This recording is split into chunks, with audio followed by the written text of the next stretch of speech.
So welcome back to episode 3, and today I want to talk to you about the personality of the Holy Spirit. We've seen that the Holy Spirit is part of the Trinity. We've seen that the Holy Spirit is God.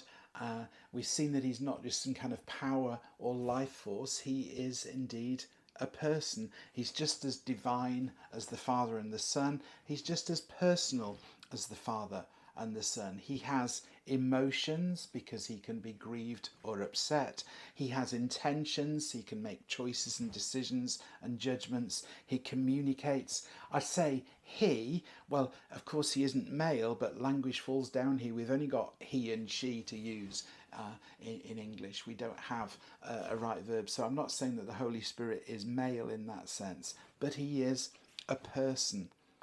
An understanding that he's a person and not just some kind of power or life force changes our perspective very significantly. It means that he's not a resource to draw on, but somebody with whom to build a relationship. Somebody who we can talk to, somebody whose guidance we can follow in everyday life. The Bible tells us that the Holy Spirit has a mind. In Romans chapter 8 verse 27 it says there, he who searches our hearts knows the mind of the Spirit, because the Spirit intercedes for the saints in accordance with God's will. So not only does the Spirit intercede for us, it'd be quite hard for a life force or a power to do that, but he has a mind, he has a plan, he has something in place, an intention and a purpose. Okay? And again, forces, powers don't have that. Only people have minds and intentions. He makes decisions. In 1 Corinthians chapter 12 and verse 11, talking about the gifts that God has placed within the church, it says, all these various gifts are the work of one and the same Spirit. He gives them to each one just as he determines. The gifts and the talents that God has placed within you are not random.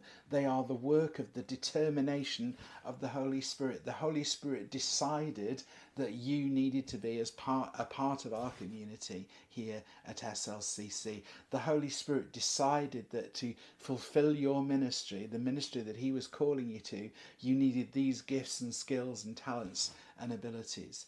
Those weren't accidental, they weren't random, they were part of God's divine purpose, worked through the life of the Holy Spirit into your life.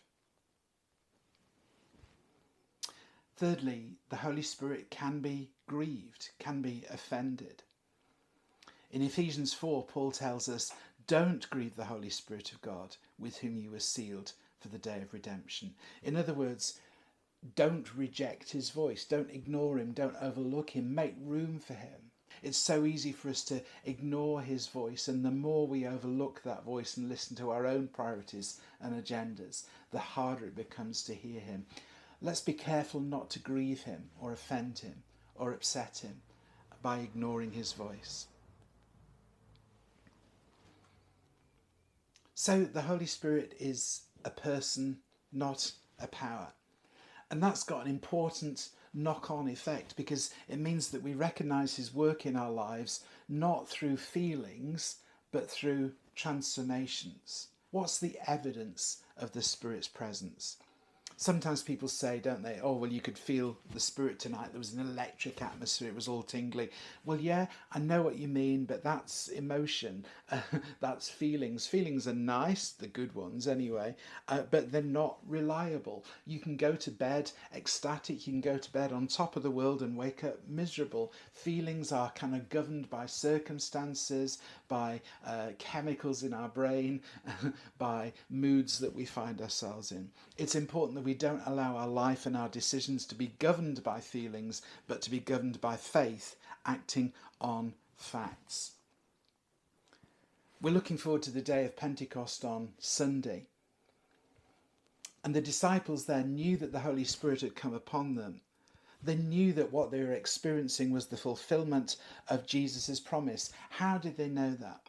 Well, there were lots of external signs. There was a rushing wind, there were tongues of fire, there were disciples who'd been hiding away in secret for fear of the Jewish leaders who rush out onto the street to proclaim the glory and the power of God in languages that they had never learned. And 3,000 people on that day make the decision to follow Jesus. Right?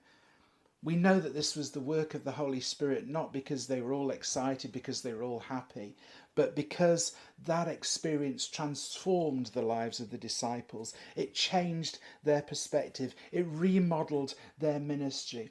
The lives of everybody who was present on that day were different from that moment on, and the lives of 3,000 people were changed because the transformative power of the person of the Holy Spirit was in operation in the lives of those believers.